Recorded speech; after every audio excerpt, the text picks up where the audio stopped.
गौतम बुद्धाला मानणारा अर्ध जग आहे. गौतम बुद्धानं शांतीचा संदेश या जगाला दिला, तेवढा मोठा कोणी दिला नाही. ते सिद्धार्थ गौतम बुद्ध फक्त हे पाहिल्याबरोबर सावध झाले. शिवरात्रीच्या जत्रेला गेलं म्हातार, शिवरात्रीच्या जत्रेतून आलं, काही दिवसाला आजारी पडलं. कीर्तनाला योगा आमचा, सकाळी काल्याच्या कीर्तनाला गेलो. ते दोन्ही पोर आले, म्हणले महाराज जाता जाता भजन चालू आहे, म्हणजे आज कीर्तन आहे 5 मिनिट वेळ, आमच्या घरी चला. जवळच होतं घर बाजूला. मला कशाला घरी, आता झाले जाऊ ना, कीर्तन झाले. ते नाही महाराज, आमच्या बापाचं ते खरं नाही, आमच्या बापाचं काही खरं नाही. 5 मिनिट का घंटा का 2 घंट्यात जाते म्हातारं, काही खरं नाही. खाली घेतले बाजूला. म्हणून मी येऊन काय करू, माझ्या हातात नाही ती सत्ता, मी उठू शकत नाही. तुझ्या राजा काय करू. नाही, आमच्या बापानं कधीच कुणाला राम राम केलेला आम्ही बघितलं नाही. आमचा बाप कधी कीर्तनात गेलेला आम्ही बघितला नाही, कधी भजनात गेलेला बघितला नाही. गावच्या सप्त्यात सुद्धा त्याने कधी पट्टी दिली नाही.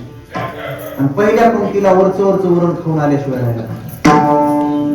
उगा म्हणतेच शेवटी तरी देवाचं नाव तोंडाला यावं. तुमच्या हाताने काही प्रयत्न करा. उगा राम म्हणावं त्याला बोलता येईना झालंय. आता मी गेलो, जवळ बसलो म्हणलं बाबा,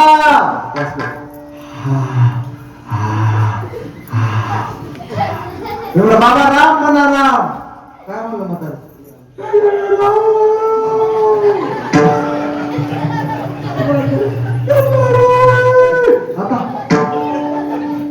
राम म्हणा, राम बाबा, आता राम म्हणा.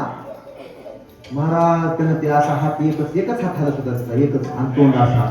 त्यानं वरी हात केला, नुसता असं करू लागलं, फक्त असं. एवढीच क्रिया चालू होती त्याची अशी. म्हणलं पोराला असं करायला, ते रात्रीपासून असं करायला म्हणजे असं करायचं त्यानं, असं करायचं.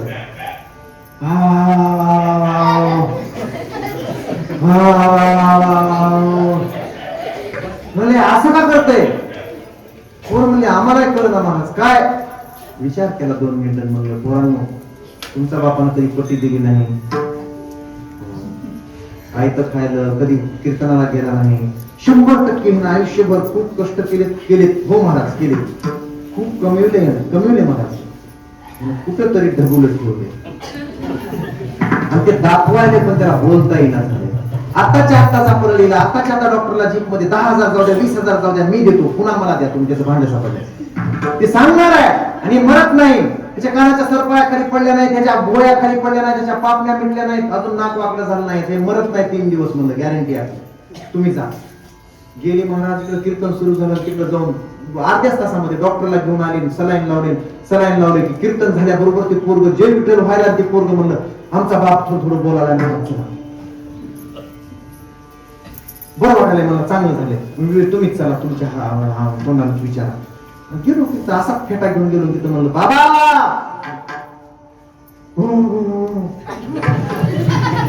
मुलं राम राम म्हणा. ते काय म्हणतो शेवटी,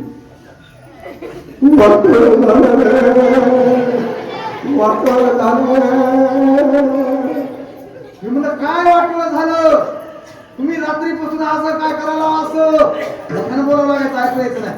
काय वाटलं झालं, असं का करायला, असं मोठं असं करून असं का करायला. ती म्हातारा म्हणलं शिवरात्रीच्या जत्रेतून लई चांगली साळी आणली होती. चाळणी पीठ चाळायची ती पाठीमागच्या गंगीनं नेल्या रे. रात्रपासून सांगायला रे, तुम्ही चाळणी आणा रे, वाटोळा होईल रे संसाराचा. आता ह्याला किती फुटाची गाठ पडली. आयुष्यभर संसार करून आहे का काही जागृती. मरताना गप्पाई मरणं आहे का काही जागेपणा. बोला, चांगली चांगली ते बघा तिथं चांगली पिठाची चांगली ऐका की आता ऐका की होता. खरं बोला, आता खरं बोला, तुम्हाला सटवायची शपथ आहे, सटवायची शपथ आहे. एवढा माय बापानं दिलेला कप नाहीतरी एक गिलास खायला आता 8 दिवस विचारता गावात. बरोबर आहे, विचारता पण एक एवढा ग्लास जर हरपला तर आया बायाला विचारतो, माय तुझ्याकडे आला का ताप घालून भाजी घालून, विचारतात का नाही? खरं बोला, सगळ्याची शपथ आहे तुम्हाला, खरं सांगा. हा विचारत्यात. मग एकादश आहे म्हणून कधी विचारित ना आठ दिवस. म्हणजे झोप, ही झोप आहे का जागेपणा? बोला ना, आपला सप्ताह कोणत्या तिथीला उभा राहतो हा सांगा. चला बोला, 5 रुपये बक्षीस. कोणत्या तिथीला हा सप्ताह उभारतो दरवर्षी? आहे का डोक्यात? सांगा बोला.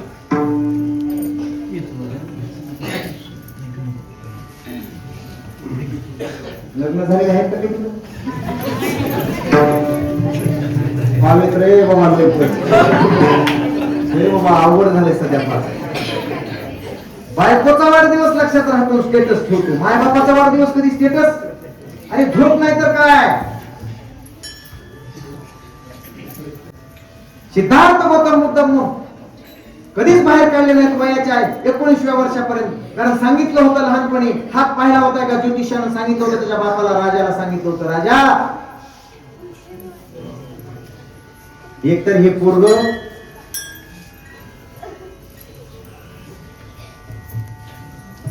फार मोठा संन्यासी होईल,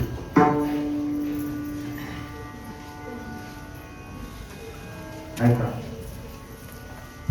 नाही तर जगातला एकमेव आदर्श राजा होईल. बाप म्हणला संन्यासी होईल, 100% होईल. माझं पोरग संन्यासी, ऐका माय ऐका, पोरव ऐका, माझं पोरग संन्यासी. राजानं राजवाड्याच्या बाहेर निघू दिली नाही महाराज त्याला. 19 वर्ष सगळ्या सोयी सुविधा राजवाड्यामध्ये, बाहेरच निघू देणार नाही त्याला. ह्यानं जर गाव बघितलं आणि ह्यानं जर जग बघितलं तर राजा हे राजा होणार नाही, संन्यासी होईल. बापाला भीती होती, एकुलतं एक पोरग आणि संन्यासी होऊन गेलं तरी राज्याचं कसं व्हायचं? 19 वर्ष पोरग बाहेर काढलं नाही. आणि बाहेर काढलं त्या दिवशी, कोणत्या दिवशी? राजा म्हातारा झाला. राजा म्हणाला आता माझं काही खरं नाही, पोराला एकदा हे सगळं दाखवलं पाहिजे, आता राज्यकारभार चालवायचा आहे. म्हणून हुशार सारथी सोबत दिला, रथात बसविलं पोरग. आणि गावामधून त्या एक कार्यक्रम गावामध्ये आयोजित करण्यात आलेला होता. त्याला राजाची उपस्थिती, पण राजा हलू शकत नव्हता जागेवरून, म्हणून युवराजाला पाठवलं. तो सिद्धार्थ गौतम बुद्ध आणि घराच्या बाहेर पडला. पहिल्या चौकात गेला. पहिल्या चौकात गेल्याबरोबर एक म्हातारा आला, असं लक लक लक लक लक खालत असं. हे बघा असं वाचा तुम्ही, सिद्धार्थ गौतम बुद्धाची कथा वाचा, चरित्र वाचा. असा असा हातपाय हलताय, केस पांढरी झालेली, सगळं जीर्ण झालेलं. आणि ते आल्याबरोबर त्या सिद्धार्थानं मधून विचारलं सारथ्याला, हा काय प्रकार आहे? मी काय करू हे काय? सारथी हुशार होता, सारथी फार विद्वान होता. तो म्हणला, युवराज हा म्हातारा आहे, हा असा कसा? ते काय म्हणतात, हा तुमच्यासारखाच होता जवानीमध्ये, आता म्हातारपण आलंय, म्हातारपणी अशीच अवस्था होते. दिसत नाही, दात पडून जातात, केसाजी पंत साथ सोडून देतात, दंताजी पंत गावाला निघून जातात, सगळी अशीच अवस्था होते. दिसत नाही. मला वाटायला आताच गाल माझी खाली गेले.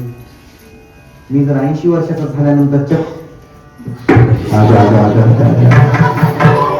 माईच्या नको होते जीवन, ते नको जीवन, लेकरांनी बसवावं ते जीवन नको, आधी मरण यावं.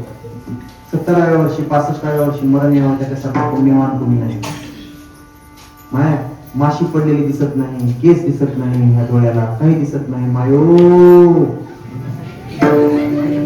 कसंही खातय माणूस, काही बी खाते, काही दिसत नाही, डोळ्याला दिसत नाही, दाताला चावत नाही, काही खरं नाही काही. हसू नका. एक झाडाचं पान हसतंय, वरून हसतंय, उमगलेलं आणि गळून पडले, त्याला हसतंय ते, अरे हे कसं पडलं रे. ते झाडाचं पान पिकलेलं पडतंय आणि ते हसतंय. दुसरं पान त्याला सांगतंय, तुझी बी तीच अवस्था आहे, थोडे दिवस हसू नको रे, हसू नको, तुला सुद्धा तिथंच जायचंय. हे असं मी असा होणार का? गौतम बुद्ध, सिद्धार्थ, मी असा होणार का? ए सारथ्या. सारथी म्हणला 100%, 1001% तुम्ही सुद्धा असेच होणार. ते असं आधीची अवस्था लाभ झाली की मी असं होणार. रथ मागे फिरव, मला नाही जायचं पुढं, नको मला त्या कार्यक्रमाला.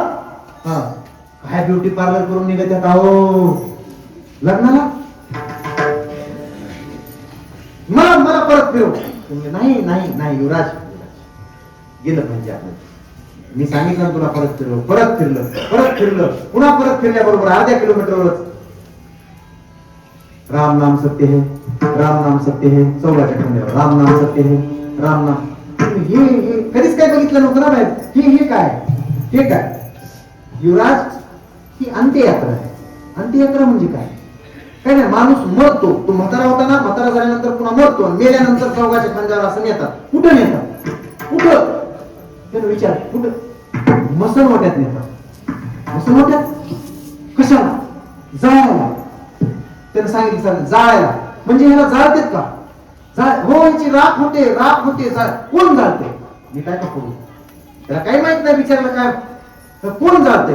ती मेलय ना, त्याचं पोरग जाळते. आणि जर पोरग मेला असलं तर त्याचा बाप जाळते. काय काय म्हणलास? हो, अरे जन्म मांडीवर खिळलेलं पोरगच पिटविते. हो युवराज, तसंच आहे. आणि जर पिता देखता पुत्र मरे, जर मुलगा आधी मेला तर बापाला केला लावा लागतो. बापू एवढं उलट. ज्याची मुख्य घेतली कितीतरी वेळा, ज्याचा शिमूळ काढला, ज्याला कमरेवर फिरवलं, ज्याला खांद्यावर बसवलं, ते जाणणार. मला मरायचं नाही, मला मरायचं नाही, वापस गेलं, मला मरायचं नाही. घराच्या जवळ गेलं, विचार केला ह्या घरात जर राहिलो मी म्हातारा होणार आहे, मला जाळायला नेणार आहे, माझं पोरग मला पेटविणार आहे. नको. तिथं गेलेलं, तिथून उडी मारली खाली ओट्यावर आणि तिथून जे निसटलं. 12 वर्ष पिंपळाच्या झाडाखाली बोधी वृक्षाखाली जाऊन ज्ञान संपादन केलं, आत्मज्ञान संपादन केलं आणि जगाला शांतीचा उपदेश दिला. आज अनेक जगामध्ये, अनेक देशामध्ये आज गौतम बुद्धाला मानणारा अर्ध जग आहे. गौतम बुद्धानं शांतीचा संदेश या जगाला दिला, तेवढा मोठा कोणी दिला नाही. ते सिद्धार्थ गौतम बुद्ध फक्त हे पाहिल्याबरोबर सावध झाले आणि जंगलात निघून गेले. मी तुम्हाला जंगलात जा म्हणत नाही, मी तुम्हाला पळून जा म्हणत नाही. कुठं? घर सोडून घरीच राहा. संसारी असावे, असूनही नसावे, फक्त भजन करा. विठोबा